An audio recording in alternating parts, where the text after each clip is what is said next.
Hello, good evening. We are live. So, my name is Charlotte and I am the founder of Exhale. Exhale is the UK's newest mind body class, and we are famous for combining our amazing movement sequences, our breathwork, and our meditation practice with really modern music. But today, we are joined by the amazing Marie. Marie is an Exhale instructor, but she specialises in working with, she does work with all different types of people, but she really, really enjoys working with teenagers. And she's going to explain to you in a minute why she loves working with teenagers so much and a little bit about her background.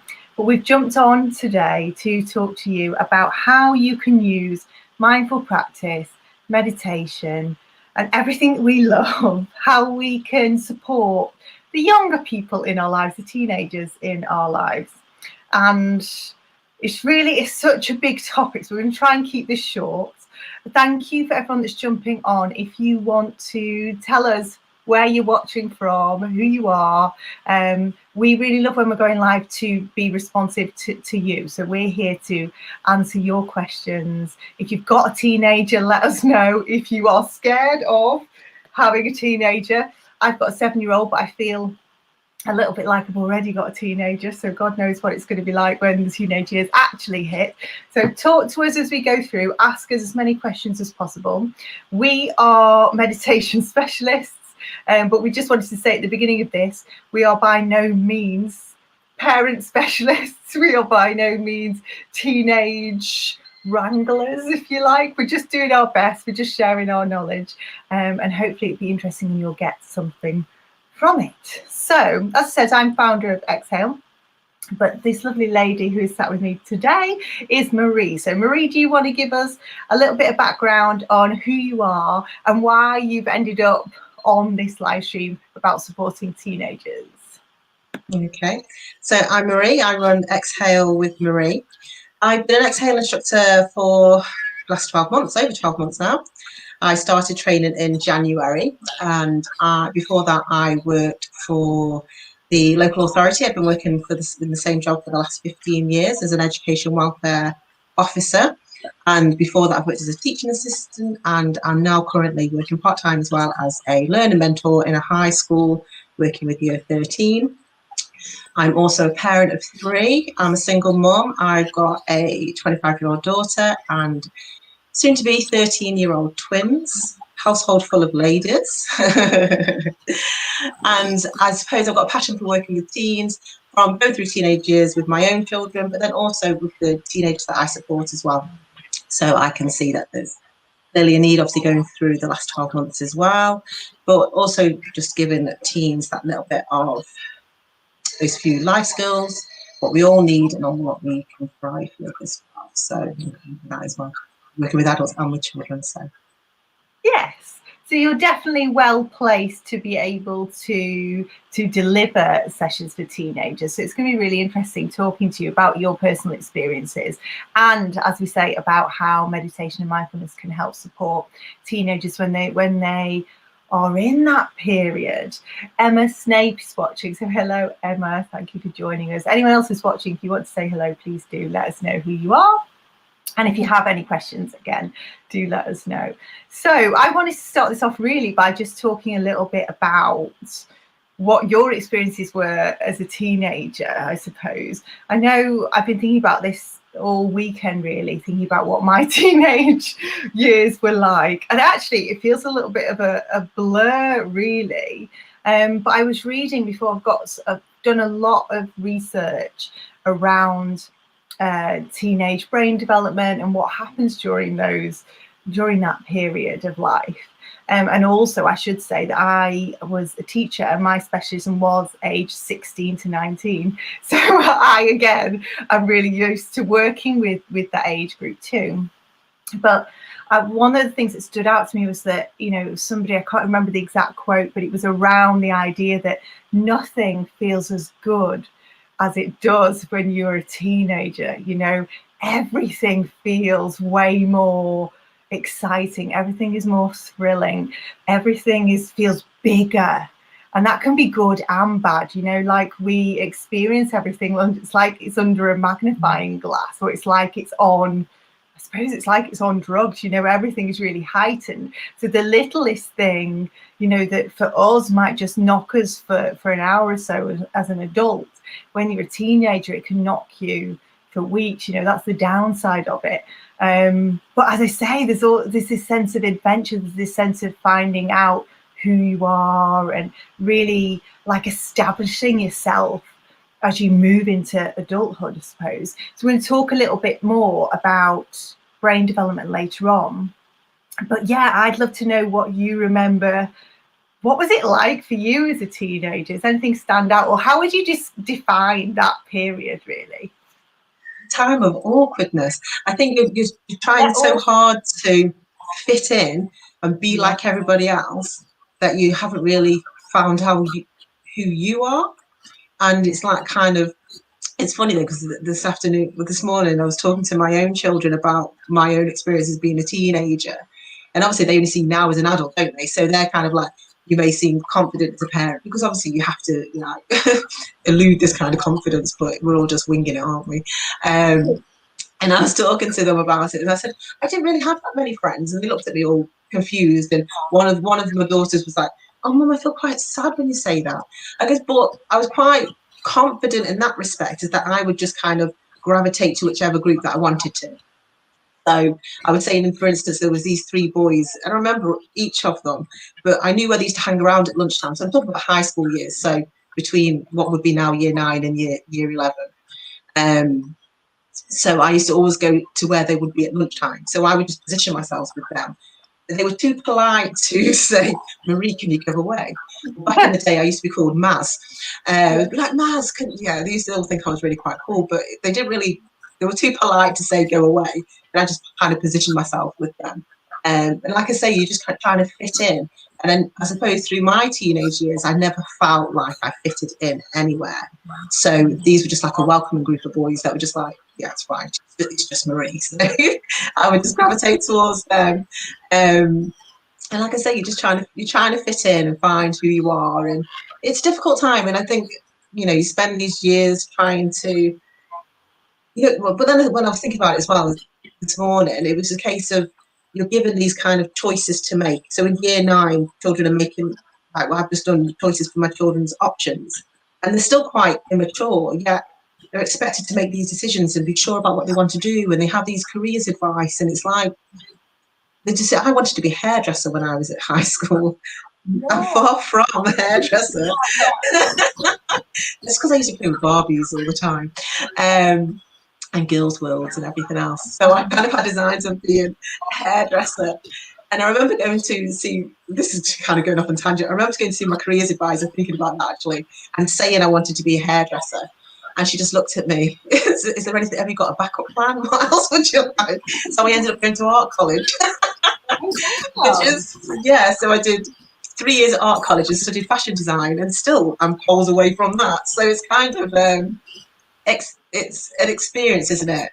But then, say, when I went to art college, I then kind of developed, again, latched onto certain types of people who were very quite flamboyant, and they expressed themselves like that. So it's, I enjoyed gravitating to people that were probably more confident. They just developed their confidence in their clothes and the music they were interested in. I very much became more into music then, and then obviously then stuff dance music and go into all night jazz concerts and things like that. So that kind of then sparked another passion, which was then the music. So that was my kind of experience of trying to find out who I was and how I identified as well. So. It's like you're trying on different coats. That's how I sort of remember my teenage years, I suppose. It is like, literally, I'll try that on, I'll go with that crowd, and I'll see if I fit in there, or if that feels like me. But as you say, you don't really have a sense of who you really are, you know. And I think it must be, like Emma's saying now, it's such a big commitment to make at such a young age. That's talking about selecting, essentially deciding what you want to be. How old are your girls now? 30, not even 13 yet? They're not even 13 yet.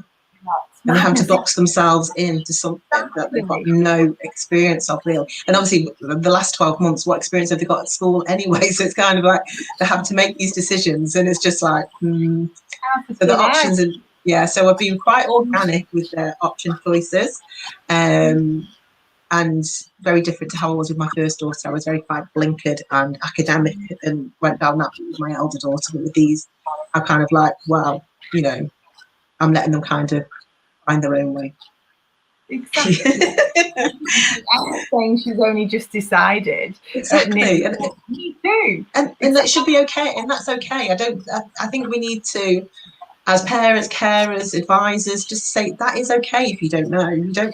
It's okay. It's not the end of the world if you don't have a clear idea. We can all have passions and follow them, whether that's as a career or as a hobby or as a sideline, what should I call them, a side hustle.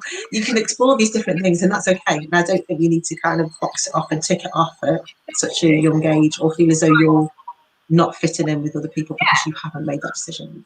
And you carry on with these things, don't you? That's the thing, you know. I know I've had a conversation with Emma about this exact thing, how you kind of get like steamrolled, don't you, down one particular path, and then all of this need to fit in, and we'll start to edge into a teenage brain development now as well. But you know, part of a teenager's brain, like part of what's happening during that time, is this disconnect from the family unit, really, from the parents, if you like, and you're going out into the world, and your brain is hardwired to seek connection with other peers. You know, this is about, you know, I always imagine in my head, I don't know why, but I always think about lions. You know, like if you were a male lion at a certain point, you sort of get thrown out, don't you, of the pride, and you have to go out on your own because there can only be one king of the jungle, if you like. And it's the same thing, that's what's happening on a very primal, basic level, is that when we enter these teenage years, we are sort of looking to establish our own roots and our own identities, but also our own communities away from our parents and our family unit, or whatever that might be, you know, our caregivers. And so I think that means that we are then looking for, or very heavily influenced by, what our peers are doing. So you end up just kind of, like you were saying, you saw people there that had a very strong identity, really knew what they stood for, or it appeared that way, that they knew what they stood for, and that was appealing to you because that's somebody that's got what you want, if you like, and it's easy for you to align yourself with those people. So I think that's a really big part of what's happening, and before you know it, you are stuck on this route that everybody else picked, and you're like, did I want to do this? So no, that's definitely what happened for me, and I know that's what happened with Emma as well. I ended up on doing a course. I ended up doing 2 different uni courses that I didn't even want to do. But we get there in the end, don't we? And I think, as you say, it's really important to remind the young people that we're around that actually, you know, we don't have to figure it out. That they feel very, it's like this urgency to have it all sorted. And I think when you are young, so when you're a smaller child, you look at your caregivers, you look at your parents as if they are heroes. They have it all figured out. They know the answers to everything. And I think it's really interesting that we go through this period of adolescence where we want to sort of get it all figured out. But that's the start of adolescence. And then towards the end of it, there's also this period where you're going, hang on a minute, I'm now seeing my caregivers or my parents or my family or my teachers as real human beings as well. So suddenly you're like, hang on a minute, I thought you had it figured out, and actually no, you know. It's really interesting. Let me see what Sarah's saying. So Sarah's saying her son is 8 and he's just had to choose his options too. It's a nightmare because they've hardly been at high school because of lockdown. So I mean, that's interesting as well, because my children actually go to middle school, so they haven't even gone to high school yet, so they have no idea what their teachers are like. And obviously usually they would have different events that would be hosted at the high school as well, so they've had to choose their high schools this in October last year. and then their options. I mean, I was kind of ahead of the game, and I visited a majority of the different high schools the year before, because I like to forward plan, if you hadn't guessed that already. So I had done all of the school visits the year before. So I was kind of on the, I knew which we'd kind of narrowed it down anyway, but then changed our mind when it came to doing the school options. So mine haven't even been to the high school. They have no idea what the teachers are like, and then they have to then go to a high school, so they'll be starting in year 9. Wow. Not having met any of their teaching staff to know what's ahead of them. So yeah, so it'd be interesting. So we'll see. And it is hard. It's hard, isn't it? Very hard, but you know, I think there's a couple of really big things that are happening in a teenager's brain. It's really interesting that I hadn't planned to talk about kind of choosing options and things, but actually as we're talking about it, it absolutely plays right into what I want to talk about in terms of brain development, because one of the biggest things that's happening is that the brain is going through this process of what we call pruning. So when we are younger, so when we're little children, we are creating these, well, in fact, for our whole lives, we're creating what we call synapses. So the neurons are talking to each other and creating these links. These links, or these synapses, help us understand the world. They help us make links between things. They help us learn. It's how we learn, essentially. But when we're young, so when we're primary school age, we're so open and we're so willing, and our brains are so able to take on all of this stuff. And it's almost unlimited. But when we start to go through into adolescence, what actually happens is the brain it wants to work more effectively. So it's almost like when you're younger, you've got loads and loads of tabs open. You know, that's why kids are very on the go. They're into they're into everything else, because their brains are into everything. Have all these tabs open. In order for us to work really effectively as adults, in order for us to, get really quick at thinking, and processing and things, the brain starts to cut away any synapses that we no longer need. So what's really interesting, it's a bit like use it or lose it. So if you're into something, or you're excited by something, or you're really good at something, during adolescence, if you stop doing that thing, you're never probably going to be able to get it back. Certainly not to the extent that you had it, before that point. So I think it's really interesting, isn't it? If we're making wrong choices, or we're so influenced by external factors, so we're so influenced by society or our peer group, and we've talked about why that might be happening, that we're literally hardwired to connect to our peers and follow the crowd and all of that kind of stuff. But if that's happening, it's really interesting. If you go wrong, you could be like missing out on something that is really a really big part of who you are. So whilst we've got to have this nice balance, haven't we, of, like you said, like, it doesn't matter really, because you'll get to where you want to be. And it's the same for you, me, Emma, and probably Sarah as well. Her experience is probably similar, I expect. But also it's about, okay, it's all right if we don't know exactly what we want to be, but what do you love? Please keep doing what you love, and explaining to our teenagers that actually, it's really important, even if your friends don't want to do that thing, but if you love it, keep doing it, because this is your challenge. And that's a difficult thing when you say that as well, because when I think of my elder daughter, she loved gymnastics, and unfortunately we moved when she was 12, so we moved towns, and at that age she then refused to start a new gymnastics, because she didn't know anybody. So it was that kind of fear of not fitting in and being the new girl. So she was like, she refused to go to a new gymnastics club, although she enjoyed it. And now, like when we talk about it now, she's like, you should have made me go. You should have put your foot down. You should have made me go. But you completely refused. It wasn't like me. I know I offered, and you said no. So it's that kind of that stage where you want to fit in. However, you don't want to be the new person either. So it's that kind of like, it's that balance of, like saying, the hormones, brain changing, and everything else. It's a little dance that you play, isn't it, really? And it's very delicate. Interesting time. It's delicate. And I think because the brain develops from back to front. So what we find happens is that it's really interesting actually, that the part of the brain that is responsible for emotional regulation and sort of like understanding feelings and all of that kind of stuff is quite highly sensitive and developed during this time, whereas your logical thinking part of your brain at the front of the brain isn't.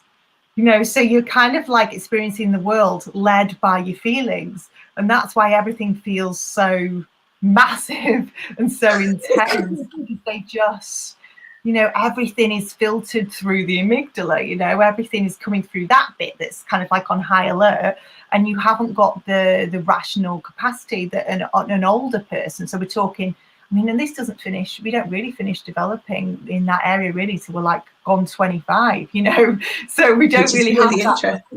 That bit is just so interesting. It's just thinking that when you turn 18 and 21, you've got these like the keys to the door, but you haven't got the key to common sense and logic. And it's that kind of like making these life decisions again, even at that mature age as such, but it's still not fully developed, is it? So that's a huge learning curve as well. Crazy, really. And and the other thing in terms of, because I'll say it now because I'll forget, but the other thing in terms of brain development, the other thing that's happening as well is that our reward center, so the part of the brain that kind of gives us that like dopamine rush or gives us all those feel good hormones, that's like on high alert as well. So like I was saying at the beginning, everything feels amazing, but that's why teenagers run into problems with kind of taking risks, and everything just feels like just too good. It's too hard to resist it. So there's loads going on, but it's really important that part of the reason why we're having this conversation really is so that people understand that actually what's happening, if you are a teenager even watching this, I suppose, it's not your fault. It's not your brain. It's the way that we're wired as human beings, but also for adults and parents and caregivers and teachers and whoever else might be watching, it's important to know that whatever we see happening in the teenagers, they're not just doing it to kind of piss us off, or it's not personal. It's literally how their brain is developing. But what I wanted to speak to you about, Marie, really was, it was interesting what you were saying there about the gymnastics and how she refused to go, and now she's like, you should just force me. Do you have any, and obviously we're going to talk about mindfulness and meditation, but in terms of getting teenagers to do what we want them to do, how have you approached that in your own personal experience? I think a lot of it is being open to having conversations, even if they are uncomfortable, and it's finding those opportunities. It's just when you can have those conversations. Even yesterday, I was out roller skating, and in the evening I went out again, and one of my daughters, she was on a scooter, and we just go up and down our street, and we're having this conversation. She was side by side, just having this. It was a conversation about house insurance, and it was just kind of a random conversation. But she was really grateful when she came in. She was like, "Thanks, Mum, for talking to me." And it was just like we're on about car insurance and house insurance. It was nothing, but it was just that kind of connection, that time. So it's just taking that thing that we enjoyed, because obviously she was on a scooter, I was on my roller skates, but it was kind of like just having that time to have those conversations. And there's going to be times when you're going to have those conversations that they do hit hard, and as a parent you want to fix everything for the child. You want to take away the hurt. You don't want them to experience certain things. And as a parent, carer, that's natural. That's part of the process, isn't it? But sometimes children have got to feel to then move through it as well. And that's part of the process, which you probably at the time when it's happening can seem quite catastrophic, and listening to can be quite hard. But it's then you also have to go through it to know that you're going to come out the other side. So it is having those snatch moments, a conversation. And like I say, you as a parent, you always want to be there to kiss it better, to hug them better, and that's just natural, isn't it? But sometimes you've got to let them feel it as well, to know that you can get through the other side as well. So important. So I think there's two things, you know, that have come that sort of resonated with me there. Really, the first thing was that you took your daughter, you were doing something with your daughter, so the focus wasn't I'm going to sit you down and let's talk. You know, it was like just while we have those moments of connection, and also, you know, you're outside, you were exercising, and all those wonderful changes that we know happen physiologically in our bodies, which make us more open and receptive. And that's something that I really want to talk about today, actually, as well. Is that just being aware of your own emotional state when you're entering these conversations. I mean, that's such a mindful practice in itself. Just learning to pay attention to the signals that your body's sending you that let you know that you're not feeling quite on point, or that you're kind of a little bit more reactive, or that you're a little bit low, and just making sure that you check in with yourself first, because of the way, I mean, and you know, Marie, I'm obsessed with this, but knowing that we have an electromagnetic field around us, you know, anything that has an electrical current going through it, and our heart does that, has an associated electromagnetic field. And what is incredible, I can't cope with like how it's just awesome to know this stuff, but that electromagnetic field carries a frequency out that can reach those of us that are in our vicinity. So if you are feeling low, and your physiology will reflect that, so your hormones will reflect that, your heart rate and your breath rate will reflect that, that is actually projected out to others. The good news is that if you are feeling good, that's much more, it's going to travel further, and actually it has much more of an impact on others as well. So if we are in a really elevated emotional state, and again, that's reflected in our physiology, so our breath rate changes, our hormone levels change, all of our brain waves change and everything, we can actually influence that. In this case, that teenager, that child that sat with us, we can actually help elevate and lift their mood just by being in that state ourselves, which is so powerful to know. So it's about us meeting them on a really balanced level. And if we can't do balance, you know, just sort of making yourself, you bring yourself to that point, and then even better, if you can get yourself into an elevated state of emotion, then that would just be awesome. But also, just as you said, you know, just like making those times, being intentional with how you interact with your child, like when you do it, and making time for it. I'm just going to have a look at what Emma's saying here. So Emma is saying that she saw a wonderful article the other day about meeting your tween or teen where they're at, rather than trying to make them do what you want. Exactly. So I know me and Marie have had a conversation about this, haven't we? Like meeting them, meeting your child exactly where they are. If they won't come out of their room, and I think I've seen the same article, Emma, if you won't come out, they won't come out the room, then I'm going in the room. They just want to watch Netflix all day, I'm going to go and sit and I'll watch Netflix or talk Netflix. And it was interesting what you were saying, Marie, about all she actually wanted to talk about was car insurance. It's a life skill. She'll need to figure out how to do it eventually, won't she? So she was really quite confused about it. And shopping around. Yeah, and if she wanted to talk to you then, because if there was something that was troubling her, because you've opened up those lines of communication, which, as we've already said, is quite difficult to establish, actually. Like, teens are trying to isolate themselves from their parents, and it's quite confusing for them as well, because they don't really necessarily understand why there's this push-pull. They need the emotional support of those around them, but at the same time, there's part of them that's like, get back, because I'm independent and I'm strong and I can figure this out on my own. But you've created a space there where she can talk to you about things if she needed to. It could have come up at that point. And I think, although it was a conversation that was quite trivia, it's the fact that we were together. It was just me and her, just going up and down, just that kind of repetitive motion, and it was just, it must have been about half an hour just going up and down. And it was that, although, like I say, it wasn't a conversation about anything particular, but it was just me and her. And it was, and that's all to her, that's probably all she'll take from the fact that she probably can't remember the conversation, to be fair. But it was just that unadulterated time, which is hard when you've got different pools. So whether that's work or children, partner, or whatever it may be. There are different calls. And this is another conversation I've had today. I guess as a parent, you're trying to do your best, but sometimes you say you haven't got the time because your mind is elsewhere, which happens to everybody. You know, I'm not saying that I don't shout and things, because I do. And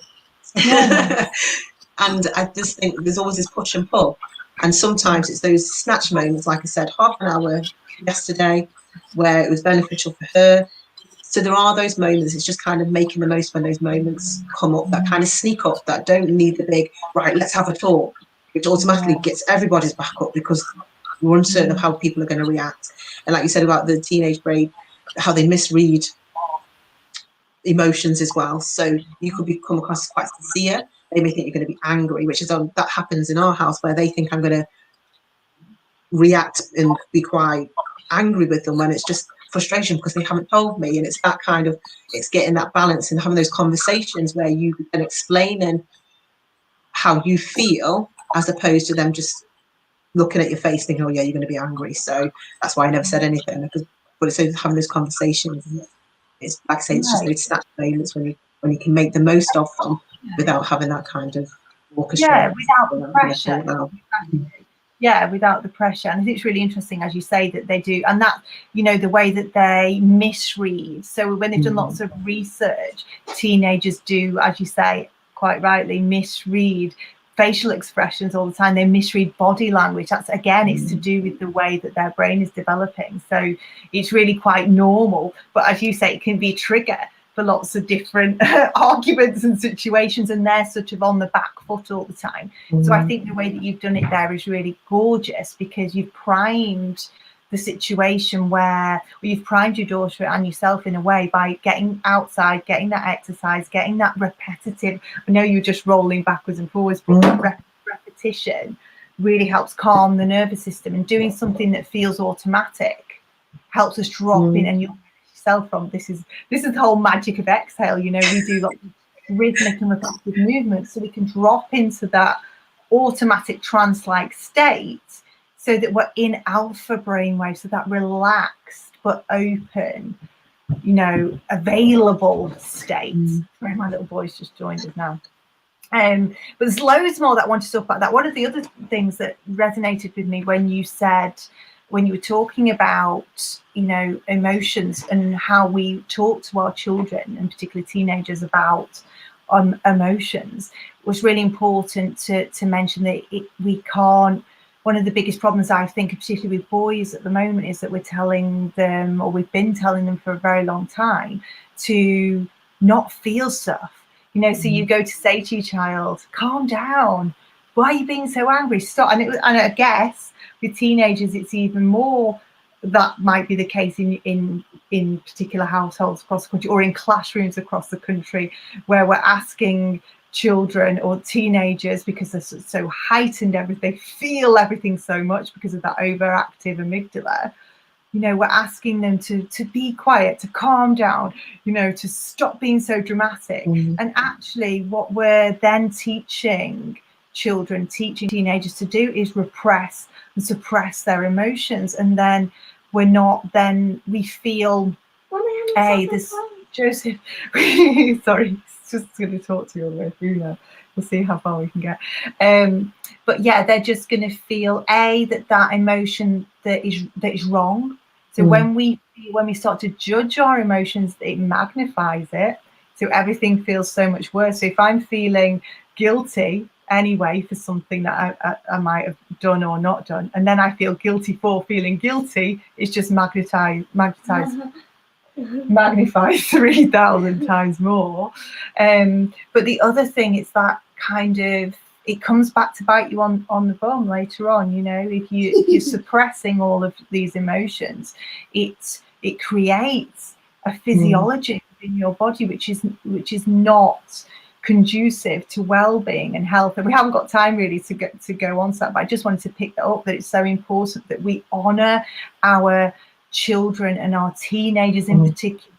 When it feels big for them, they are not wrong. Whatever emotion is coming through for them, however big it feels, you know, obviously if it's something that's really troubling, we're going to get help from mental health professionals, whatever that may be, whatever that might look like in your area. But it's really, really important that we allow them to express it, and that we're not telling them they're wrong for feeling anything.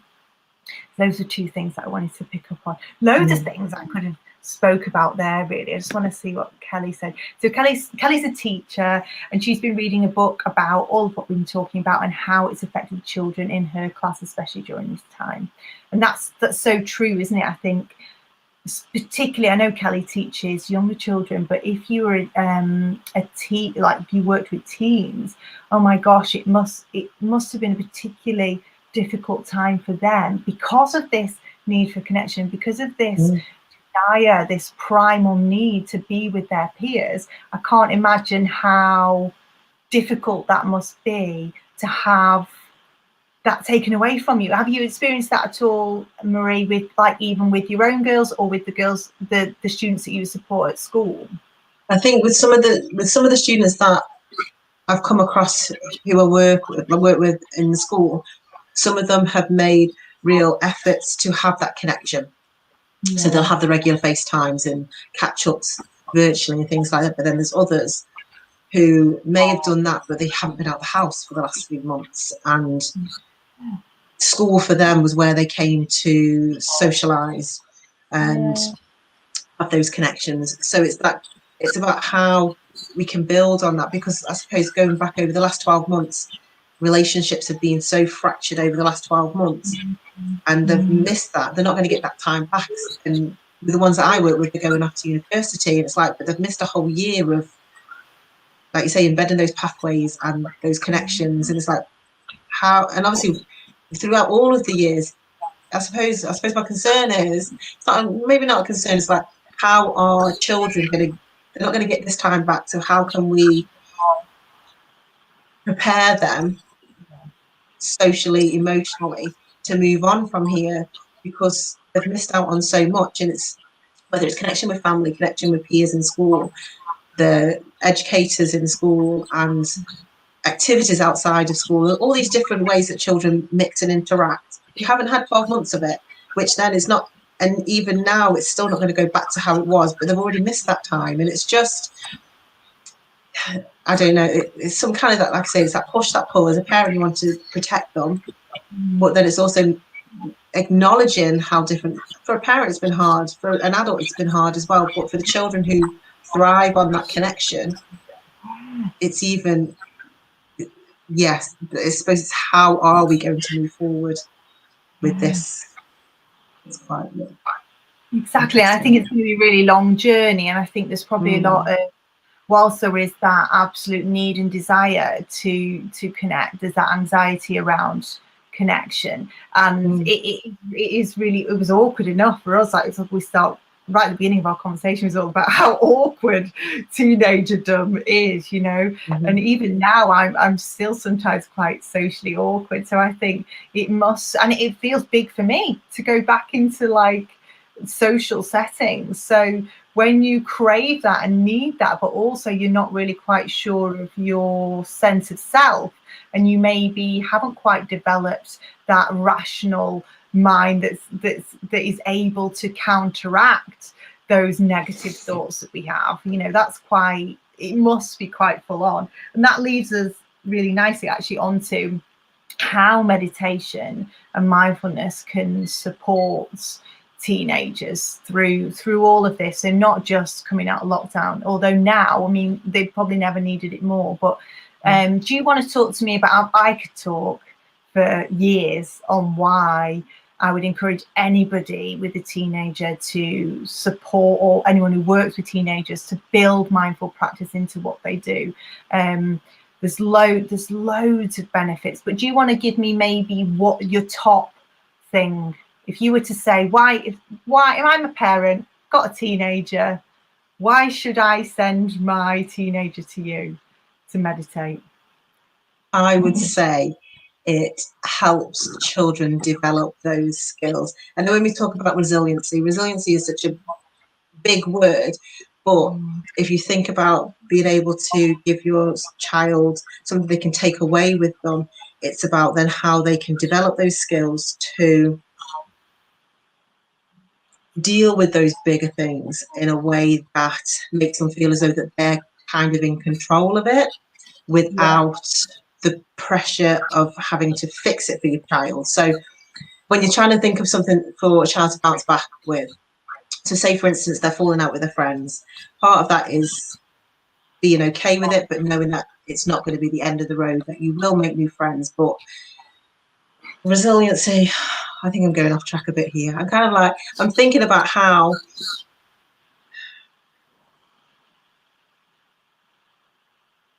when you think of resilience, it's that bounce back. It's the flow of being able to, when life comes, throws something at you, you've got the kind of resolve, the inner strength to know that it's going to be okay.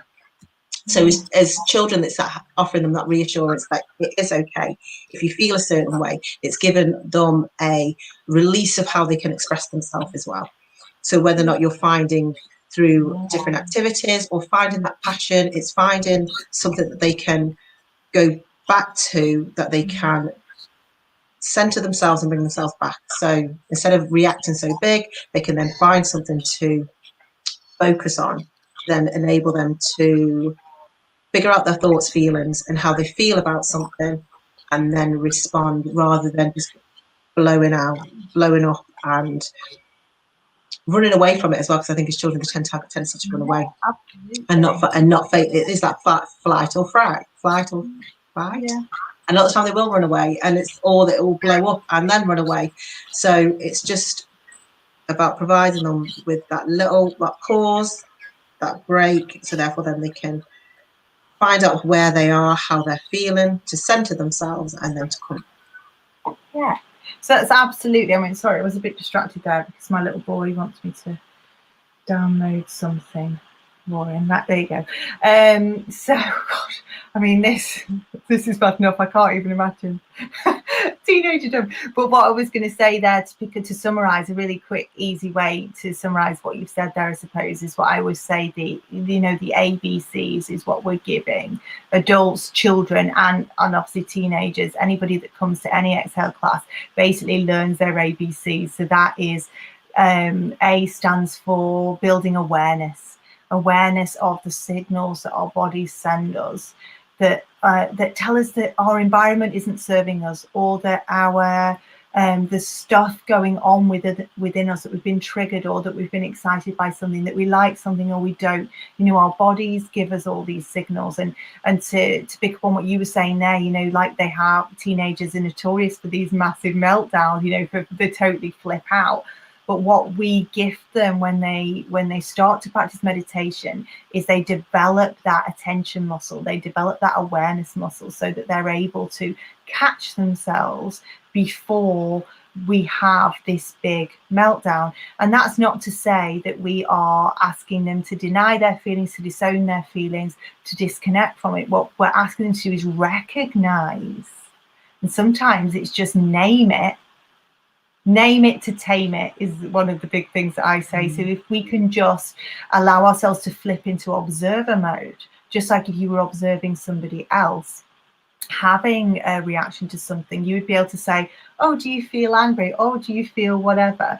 And I think just when you're able to flip it, it gives you some distance. And between any sort of stimulus and a response, there's this break in the middle. There's where we have a choice, where we can then get in there. You've got something's triggered you, or something is happening within me. I've noticed it. That's my sort of stimulus, if you like.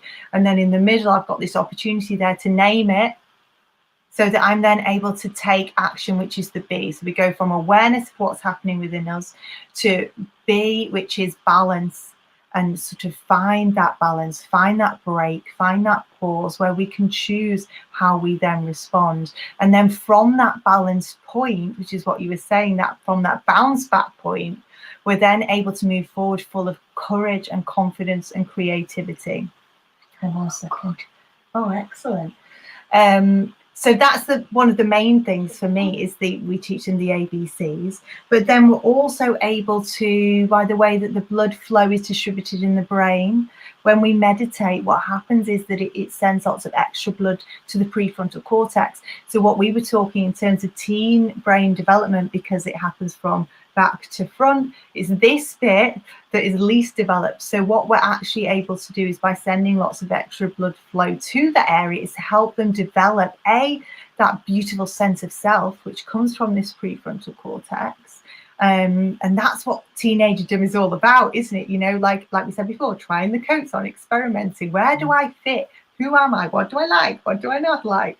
And because we're on that journey, it's really easy for us to be swayed. And like we said, you know, social media and peer groups and everything pushes and pulls us in all these different directions and takes us away from who we really are. And I think a lot of the issues that we experience even as adults is because there's this disconnect between what we're doing, how we're showing up in the world, and who we really are. So when we are able to drop into meditation and that blood flow changes, we're able to have a better sense of who we are. So that's happening, but also it sets off all these big chain of events in terms of biology within our bodies, which helps calm and regulate the amygdala, which we've said already, teenagers are experiencing the world through their feelings, you know, because this prefrontal bit, this logical part of the brain, has not fully developed yet. They're experiencing it through the emotional center, so we can help them calm and soothe that as well. I mean, I've got a million and one. Oh yes, and Emma's saying, I've got a million and one things that I could say. Emma's saying oxytocin, feeling loved and safe. Oh my gosh, how beautiful. Yeah, so when we practice breath work, which we do at Exhale classes, we release oxytocin. Oxytocin is the hormone of love. So you have that when you have sex, when you have cuddle, when you have a kiss, but also when you feel connected and bonded.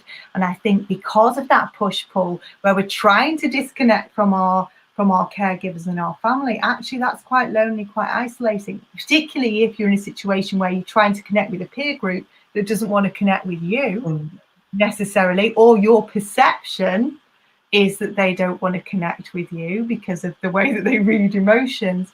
The oxytocin that's released, yes, it's going to do all that beautiful work within the body. It heals all of the damage done to our bodies by stress.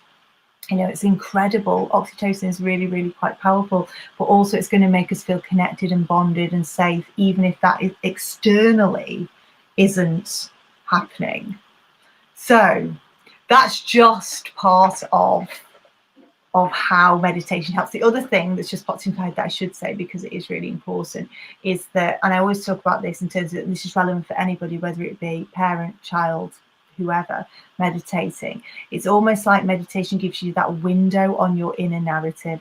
So we know that teenagers are particularly self-conscious, or they're particularly critical of themselves. They can be particularly negative about themselves as well, again for all those other reasons that we've already said. And it's almost like that narrative goes through their mind. It's like, I would say, it's like you've got an angel on one shoulder and you've got a devil on the other.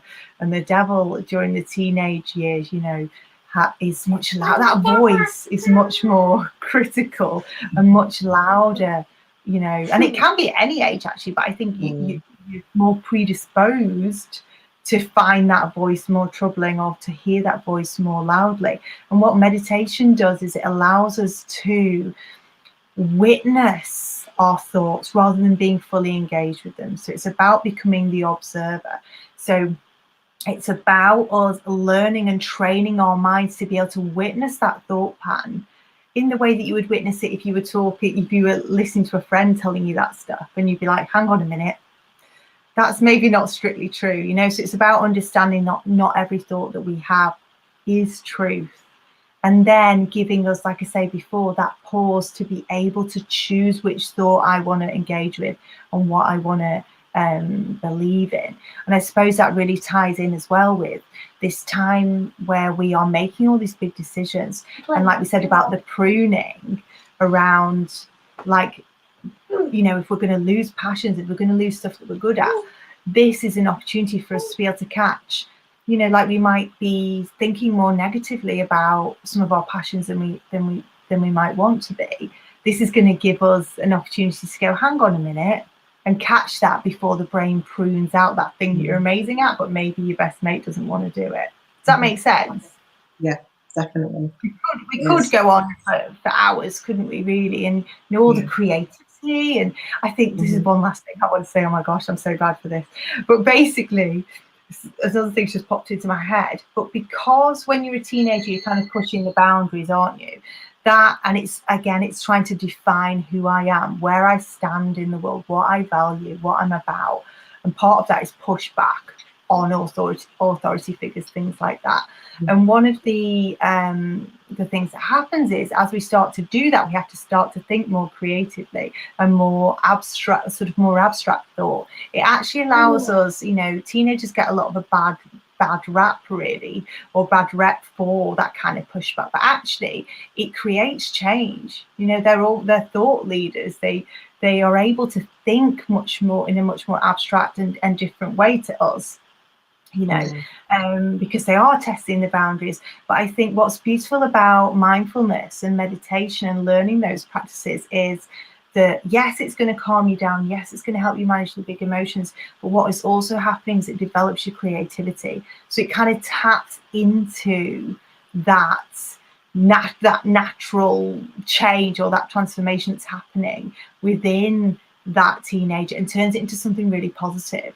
So it capitalizes on that more creative thought and gives you more of those alpha brain waves, which are associated with thinking outside the box and problem solving and just being a little bit different. So, right, we're getting off. Oh gosh, this is so typical of us. We've been on 50 minutes already. But what I really wanted to ask you, Marie, let me just have a look what else is going on here. Let's just read the comments for a second. Emma says her 12-year-old was really reluctant to do a meditation, but now I catch her asking Alexa to play a sleep meditation. Perfect. And you know what? It is beautiful. Once we can get, and we're going to talk on how we're going to get them to do it, but once we can get our young people engaged in meditation and they feel how their bodies feel, it is really normal and natural for them to seek out opportunities to experience that again. And then particularly for teenagers, because, like I said right at the beginning, because they experience it, everything so like they're on drugs, you know, like it's so good. The effect is the same. Meditation, mindfulness, that boost of those gorgeous hormones, those feel-good hormones, is going to be magnified and maximized for our teenagers. So once they understand that they can do it, once they know that it feels good, their reward center is going to, because that's what's on high alert during the teenage years, it's going to be asking them to come back. So that's really gorgeous. Emma also says, I wish I'd been able to look inwards as a teen. These skills would have made such a difference to me growing up. Exactly. I know me and Emma have had loads of conversations about this, and I have with Marie as well, about how you kind of feel lost and just not, and how beautiful it would be to give people, young and old, the opportunity to hear themselves above the noise of society, above the noise of peers, above the noise of parents, work, teachers, whatever it is, and just really connecting with who we really are. Just what a gift that is. So Marie, then it's amazing that we can give them all of these gifts. How are we going to get them to do it? I know, and this is it. And I think when you come is that once you start labeling it as meditation or mindfulness, even that makes it sound a little different for young people if they want to fit in and not if you're doing something a bit weird or a bit out breathing or just chanting or anything else that they kind of associate with meditation. So it's how you kind of address that. And a lot of that could be, as a parent, how you react to it. Instead of saying, okay, we're going to sit down and do this, it's like catching them unawares. It's just going through them. And like you say, like we've said before, is that parent being the emotional barometer, isn't it? It's how you react to different situations. If you decide, if there's a situation that's become quite explosive at home, it could be a case of walking out the room and taking 5, taking 10. Oh, I'm just going to go out for a walk. It's looking at these different techniques that, as parents, that we could be doing ourselves and our children mirroring. There's a lot is it parents, they mirror the parents' reactions and how they react to different things as well. So it's just taking those little moments where we are using different things, or like if it is a case of putting some music on, blasting it out, or having a little dance, shaking up your physiology and things like that. It's about what we can do as adults, and then hopefully then that will then rub onto the children. Like Ellen said, if I try and sit down with my children to do meditation, they wouldn't do it, because you are sitting down to do this, and it's a case of how you can then. Well, they'll get up and dance with me. They'll come out roller skating with me. I've suggested journaling to them as well, and I've bought them notepads and things like that, so they can then write down their thoughts, feelings, and everything else in a book. It's just being open to these different things as well. So, and not, there's lots I could pick up on there, but it's about integrating it into your life as well. I think that's the most important thing. Obviously, we run courses that would fully introduce adults, kids, teenagers to these techniques, so they're really familiar with them, so that they're doing them properly, all of those things. But then moving forward from that point is about, let's make it mindful. Let's make what we're doing mindful without actually labeling it as that, and it just slowly becomes part of who you are and how you operate and how you live, really. So I think that's really important to note, that you can turn anything into a mindful activity, without them necessarily knowing that it is. So for example, you could go for a walk with your teenager, if you could get them out, and you can turn that into mindfulness. You can shift your physiology, and you can shift their physiology without having to. And our physiology, our biology, our physical state influences our mood. It influences how reactive we are. It influences how much of a meltdown we're going to have. So if we can tap into that, into our physiology, it's so powerful.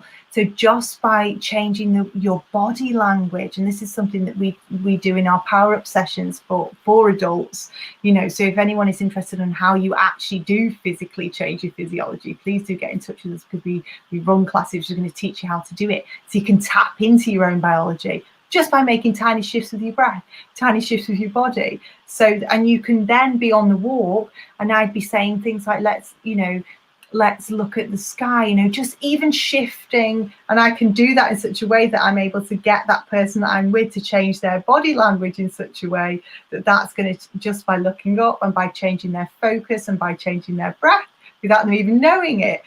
So this really, really powerful stuff, which can actually help to rewire your brain as well. So we get that de-stress happening in the moment, but we also, moving forward, we're less likely to be reactive over time. There's loads of other stuff that we could say about just integrating it, but we haven't really got time to be able to do that. But it's just us giving people the opportunity to experience that calm and that stillness is quite often enough. But what was really interesting when I was prepping for this live was I did a lot of reading around, what works with teenagers and what doesn't. And I was sort of thinking back to my journey as a teacher, like I say, working with 16 to 19-year-olds. And it's like, how did I get them to do what I wanted them to do? And actually, you have to be a little bit sneaky in a way, with best intentions. But to give you an example, I was reading about this study that was around how campaigns to get people to stop smoking. And it was aimed at teenagers. I think it was over in America. And basically they trialed all different approaches. One approach was basically, if you smoke and we catch you, you're going to get in big trouble. That was the first approach. So all of the campaigning, the marketing, the posters, the TV ads and everything was all around, like, we're going to tell you off. That did nothing. Still carried on. Teenagers still wanted to smoke, still carried on smoking. The next thing that they did was around, this is going to make you really ill. So they sort of, I think you might remember it actually, they've started putting it on cigarette packets, haven't they? Like horrible pictures. Oh, yeah. Mm-hmm. I mean, this is going back a few years in America, but it was all around, this is really harmful, and really being like graphic about it. That made no difference either. But the thing that made the difference, the campaign that statistically saw the best results in terms of getting teenagers to stop smoking, was when they talked to them around the idea that actually big corporations are brainwashing you so that you will become addicted to cigarettes. And so, do you want to be brainwashed by this authority figure? And actually, that was the one that had the most influence. But when you think about all of those things we spoke about on this live about how the teenagers' brains work, it makes absolute sense that actually them finding and sort of standing up for something that they believe in, actually feeling like they have some power and some control, and that they are able to make a choice and kind of not be hoodwinked, you know, that's what made the difference. So I think it's about sitting with your teenager and working out what is it that's going to make them feel like this is their decision, that this is something that's going to put them in a position of power, something that's going to help them have the edge, and also something that's almost like, you know, it's the cool thing to do. So I know we do a lot of work in our sessions when we go into schools and things like that around talking about how athletes meditate. You know, Premier League's full of it. They have meditation experts, yoga teachers, breathwork teachers working in the big clubs, you know. Beyonce, Drake, you know, whoever's big at the moment, 9 times out of 10, that person meditates, you know. So it's about us thinking outside the box a little bit, working with what your child or your teenager's motivations are. What are they drawn towards? What are they pulled towards? Knowing that, and then thinking outside the box rather than saying, because if we say to them, you must do this, they're absolutely not going to do it, you know, or there's going to be a fight around it. And I'd even think about like even what interests them now. So if they're interested in the music and they're thinking of performing, then obviously meditation can help them get into the zone. It can help them calm those nerves, taking those few deep breaths before they go on. And same as if it's sports, if they're into their football, you know, thinking about their stamina and how they recover and getting into the zone. All meditation techniques that you'll learn from the sessions, they can use in many situations. And I say that in my adult classes, any of the techniques that we teach you can use at any point during the day, no matter what it may be that you're doing. So that's whether you're going into an exam, into a football match, a performance in drama, a speaking exam in French or something. It's just something that you can kind of adapt it to any situation that you're going into, and it will help. I'm not saying it's going to get rid of all your nerves, but it's just that kind of that calm, that peace, just to bring you down, and also then to help that recovery as well. So it gives you that full circle. Yeah, so it's just putting into context for whatever age group you're looking at, whatever their interests are. There is an application for mindfulness and meditation, and just again, like everybody knows, Exhale is famous for the music that we use. I did a taster session the other day, and they were just blown away by the music because they were expecting plinky plonky traditional meditation music, or they were thinking about, one second Joey, I'm finishing now, or like whale music or something like that. So they were really blown away by the music, and I think that's another way of us connecting with teenagers in particular, is music that they know and that they love. And yes, it's the acoustic version, but they adore, like, you know, that we found stuff that they really like, you know. So that's another way of us, we're breaking down those barriers, you know, and saying this isn't something that just monks do. It's the same narrative. Teenagers have the same narrative that adults have, I guess, around what type of person meditates and what meditation looks like. And for us, it's just so important that we get across that message that it can look however you want it to look. It can feel exactly like you. So, look, someone's saying hello to you. Look, Joey. There, look. See on my little comments there. But yeah, so right, we've been on over an hour now. I've got a tiny little wall, haven't I, here, who's probably guessing me. I'm not looking at what I'm purchasing here. I'm just checking the age rating, but I've not checked the price of what I'm potentially paying for on my phone when I'm downloading that. Got to do what you got to do. It's the holidays. Having said that, I am going to come on and do tomorrow another live around how to make Easter holidays more mindful. So And this is more for younger children in particular. But before we go, Marie, tell us about how teenagers can work with you to help get all those beautiful benefits that we spoke about, and how we can really help support them as they transition back into life again after the lockdown. Like, there's never been a more important time than now to teach our children and our young people how to self-regulate, how to really find, like, get a grip on things. And I don't mean that in a way like we're minimizing our emotions or any of those things we've already said, but just, you know, like, so they can feel like they've got a sense of control. That's what I mean when I say get a grip. So talk to us about what you're offering. Okay, so next week I'm running it's kind of, I wouldn't say it's a challenge. I've titled it a 5-day reset. So I'm running it over 5 days next week, Monday to Friday. So I will be posting a live or a video, just small snippets that young people will be able to do, come back to it or watch it live. So that's over 5 days next week. On Instagram, I'm going to run that. So it'll be a private Instagram account where they can log in, watch those videos, that live, and just do those little snippets.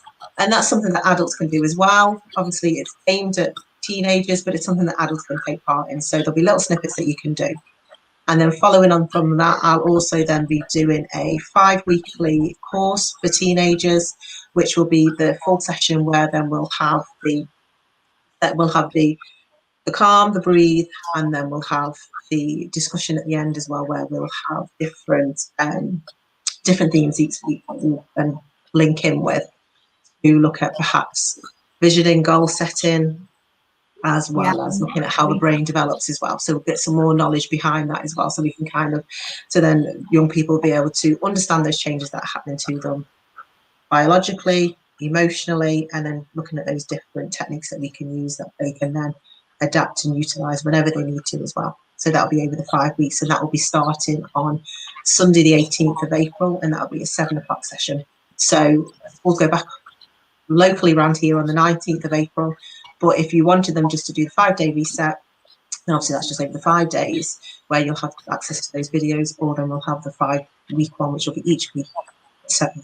So there'll be those two different ways of doing it. I love that. So I love the fact, so just to summarize for anyone that's interested, you have got next week for teenagers or adults equally a free challenge. So it's absolutely free, introducing them to the kind of techniques that you're going to be doing, introducing to the music, and just letting them get a feel for who you are and how awesome you are actually, and how nice the classes are, or totally free. And then you've got your course. I've got someone who's not very happy here. Wait 1 minute. Yeah, and then you've got your course coming up where it's like a standard exhale class except there's this amazing opportunity at the end of the class. So we do the movement, the mindful movement, the breath work, and the meditation, all set to teen-friendly soundtracks. But then at the end of that, we have this opportunity to get really creative, and they're encouraged to really have conversations about their mental health, conversations about emotions, also help them understand what's happening within their brain, which we've been talking about today. That brain development piece is so important. And if you can understand it, it helps you get more of a handle on it, I guess. Like I said before, name it to tame it. That always helps. But also those really creative opportunities like creating vision boards, all the things that we do now that have really helped us come into our own, and really, you know, like all these kind of things have made a massive difference to my life and to my business. So I think, imagine having those tools at age 16, say, creating your first vision board. And we do an iceberg activity as well, where we really start to hone in on and turn our internal dial, so turn our focus to the stuff that makes us unique, the stuff that we love, the passions, the amazing parts of us. And that really helps you quieten down that negative thought pattern. So all of those skills and techniques we still use, but they're delivered in a really fun, teen-friendly way, aren't they? So anyone that's interested in mindset, you know, and somebody's saying here, imagine having those skills as teens. Like, this is exactly why we're doing it, because this is the future generation. It's going to shape the world, these people that are moving through now. And I just think, to have just that little bit of sense of peace, so that I really understand what makes me me, and that would have changed everything for me back in the day. So yes, so if you're interested in a small person or younger person, then please do contact Marie. So there you go. Do you have anything else you want to say, Marie, before I'm going to be in big trouble here in a minute? No, I don't think so. No, I think that's it. But like, say, any questions, anyone wants to drop me a DM or messenger message on Instagram or Facebook, and then obviously then I can answer any questions, but I'll pop the links in on this thread as well. So that's your handle there, isn't it? Your Instagram handle, Exhale with Marie. So thank you for joining me. Thank you for everyone that's watched as well. It's been so interesting. One thing I want to say is, obviously we've transitioned online, so we have classes from age 2 all the way up. So today we've focused on teenagers, but we have classes for everyone. We're doing lots of corporate stuff. We've got Mental Health Week coming up, so a Mental Health Awareness Week. So if anyone is working in an office that's looking for something new and different, we are definitely the crew to ask to come in. We've got instructors right across the country, so we can offer you continuity right across if you've got multiple sites. But just, we make it fun. We make people excited about meditation. Well, hopefully that's what we do. But we know that's what we do. And we've worked with we've been really, really fortunate to work with some really big names in the country, you know, big corporate players. We've worked with celebrities, we've worked at festivals, so we know what we're doing. The other thing I want to say really quickly is, at the end of this month, we are launching our training program as well. It's an amazing training package which has four certificates. I don't know if you can see this camera. 4 certificates this time. So if you are interested in becoming an Exhale instructor and getting your Exhale instructor certification and 3 other qualifications to go with it around supporting young people and adults in mindfulness and meditation, then please do send either me or Marie a DM and we will send you the details. So waiting list, which is going to be opening up very soon. We've only got 20 places. I already have 2 that are already gone. So we're down to 18. So that's probably everything we needed to get out. I knew we'd be on for ages, and I've got so many notes I've not touched. We've only just scratched the surface, haven't we? Yeah. But it's been our pleasure. And that's it. Whoever this, I don't know who this is. I think it's somebody who hasn't told StreamYard that they can use your name. So you're coming up as Facebook user, but whoever it is, thank you for joining us. And it is very exciting. So next time, if you can, go to StreamYard and give them permission to use your name, and then we can see who you are. But that's fabulous. So we're going to love you and leave you, and I'm going to try and put a very excited child to bed. Thank goodness there's no school tomorrow. So any questions, let us know. Marie's going to pop her details on the thread as well. And we will see you all very soon. Lovely. Thank you. Bye.